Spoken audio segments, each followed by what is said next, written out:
2 tahun jelang Pilpres 2024, sejumlah nama telah mengemuka menjadi calon presiden dan wakil presiden. Di kalangan milenial, mereka memiliki kriteria sendiri untuk dipilih. Dalam webinar Partai Perindo bertajuk Capres versi Milenial, para generasi muda ini ingin presiden yang berjiwa muda dan menyuarakan suara generasi muda.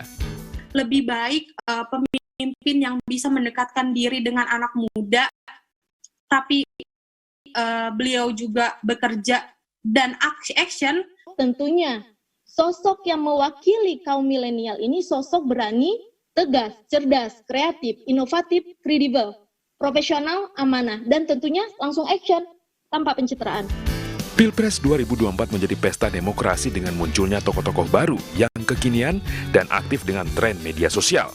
Tokoh-tokoh ini harus berperan aktif dalam melibatkan generasi milenial dan generasi Z agar menjadi pilihan dan dipilih. Makanya setuju bahwa hari ini pemimpinnya harus banyak mendengar. Dan kemudian setelah mendengar, ayo guyup bareng-bareng yuk kolaborasi.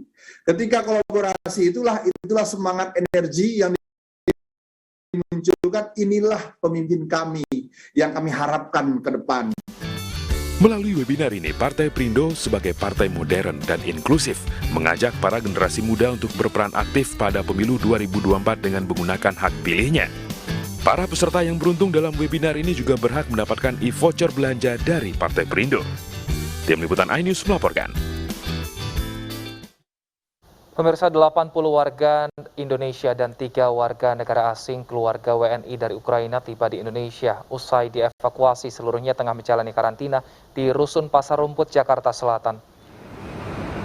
Rombongan WNI dari Ukraina ini akan menjalani karantina selama 3 kali 24 jam bagi yang sudah divaksinasi dosis lengkap dan 7 kali 24 jam bagi yang baru mendapatkan vaksinasi COVID-19 dosis pertama. Proses evakuasi terhadap WNI di Ukraina diakibatkan perang antara Rusia dan Ukraina yang semakin memanas.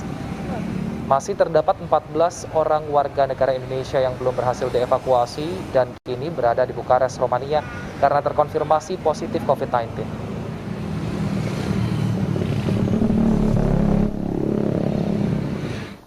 Invasi Rusia ke Ukraina memasuki hari ke-9. Dalam serangannya, pasukan Moskow menembaki pembangkit listrik tenaga nuklir Ukraina.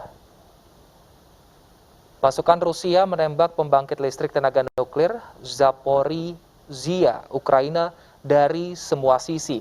Menteri Luar Negeri Ukraina khawatir akibat PLTN dibom akan terjadi kebocoran radiasi. Namun petugas berhasil memadamkan api yang diakibatkan oleh pemboman tersebut. Akibat insiden ini, Departemen Energi Amerika Serikat mengaktifkan tim respons insiden nuklirnya sebagai tindakan pencegahan. Sementara itu, pasukan Rusia telah melakukan konvoi sepanjang 64 km di dekat ibu kota Ukraina, Kiev. Sebagian besar terhenti sekitar 25 km di luar Kiev yang diyakini menjadi target utama perang Moskow. Menurut Kementerian Pertahanan Inggris, konvoi militer Rusia hampir tidak bergerak dalam 3 hari. Namun pejabat pertahanan Amerika Serikat mengatakan Rusia masih berniat untuk mengepung dan merebut kota tempat tinggal sekitar 3 juta orang itu dengan taktik pengepungan.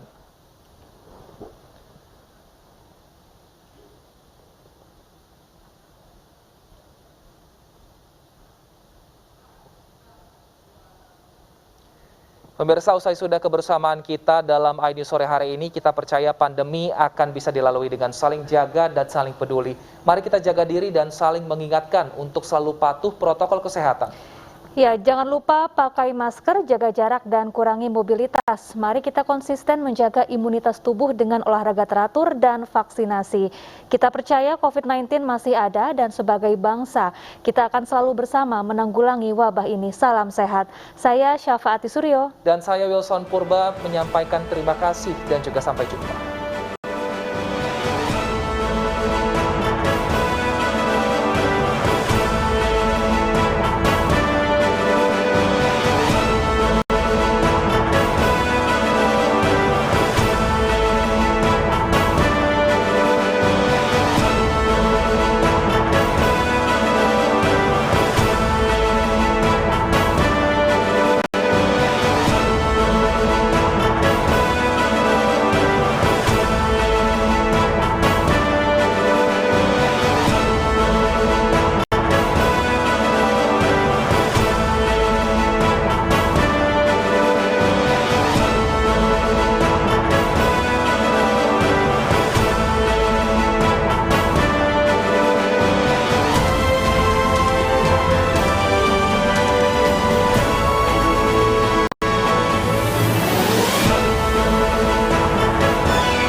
Ibu ini terjepit di antara ratusan warga saat antre bantuan pangan non-tunai.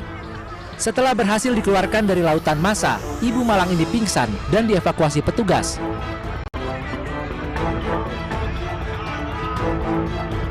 Meski sangat memerlukan bantuan, namun ketidakcakapan panitia dalam mengelola antrean membuat warga kesusahan. Warga terpaksa berdesakan dan mengabaikan protokol kesehatan. Tidak hanya saat mengambil, warga juga harus kembali antre saat belanja sembako. Ini banyak banget ini dari berapa desa emang ini? Kecamatan banyak. Banyak sekecamatan. Iya. Banyak, Pak. Banyak pokoknya ya. Ya, banyak. Ibu nggak khawatir kena COVID, Bu? Kan ini lagi rame, Bu. Nggak khawatir. Mudah-mudahan ya aman ya. Mudah-mudahan. Iya. Udah divaksin ini, Mas. Udah divaksin. Ya. Dalam pembagian periode bulan Maret, setiap warga menerima uang tunai sebesar Rp600.000. Dalam kesempatan ini, BPNT dibagikan di kantor kecamatan untuk 11 desa atau sekitar 900 penerima manfaat.